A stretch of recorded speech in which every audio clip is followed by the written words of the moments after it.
I locked the room from the outside. So why was the handle turning from inside my closet?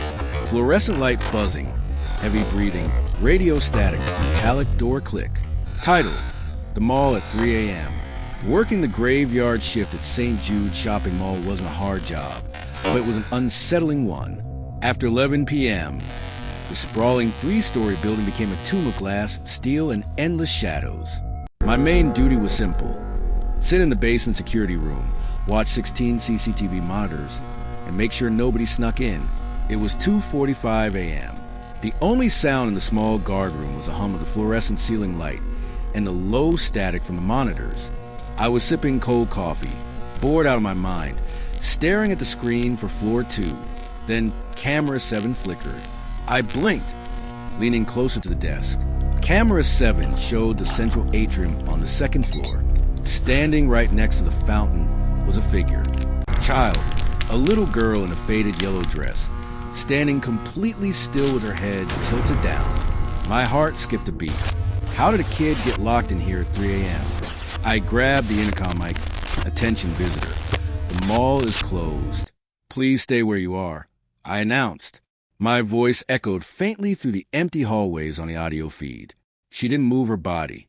She just slowly lifted her head and looked directly into the camera lens. That's when a cold chill ran down my spine. Her face was completely blank.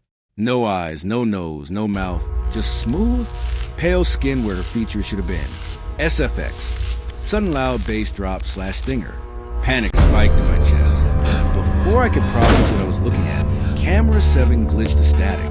When the feed cleared a second later, she was gone. Immediately, camera 9 on the 1st floor flickered.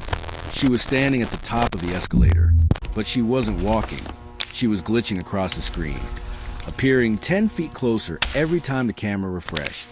Blink, she was at the bottom of the escalator. Blink, she was in the basement corridor. Blink, she was at the turn of the hallway leading to my office. She was coming straight for me. I scrambled to my feet, knocking my chair over. I grabbed my flashlight and heavy iron batten, my palms drenched in sweat. I rushed to the heavy steel door of the security office, slammed it shut, and turned the lock. Click. I was locked inside a windowless, reinforced room. Nothing could get in. SFX. Heartbeat sound effect. I backed away toward the rear corner of the room, batten raised, eyes glued to monitor 16, the camera pointing directly at the hallway outside my door. The hallway was pitch black, lit only by the faint red glow of an exit sign. On the screen, I watched the little girl walk slowly down the corridor. Step by step, her pale, featureless head swayed back and forth unnaturally. She stopped right outside my door. I held my breath, afraid to even exhale. I waited for her to bang on the heavy metal. I waited for the door to shake. Silence. Complete, suffocating silence. I stared at monitor 16. On the screen, the girl reached her pale hand out toward my door handle. On the monitor, the handle slowly turned downward. I braced myself, staring at my actual physical door, waiting for it to be pushed open from the outside. It didn't push open. SFX. All music stops completely. Total silence. Instead, I heard a sound right next to my ear. A soft, icy breath. I turned my head toward the door. The handle wasn't being pushed inward from the hallway. The door handle was turning from the inside. On the CCTV monitor, the hallway was completely empty. The girl was no longer outside.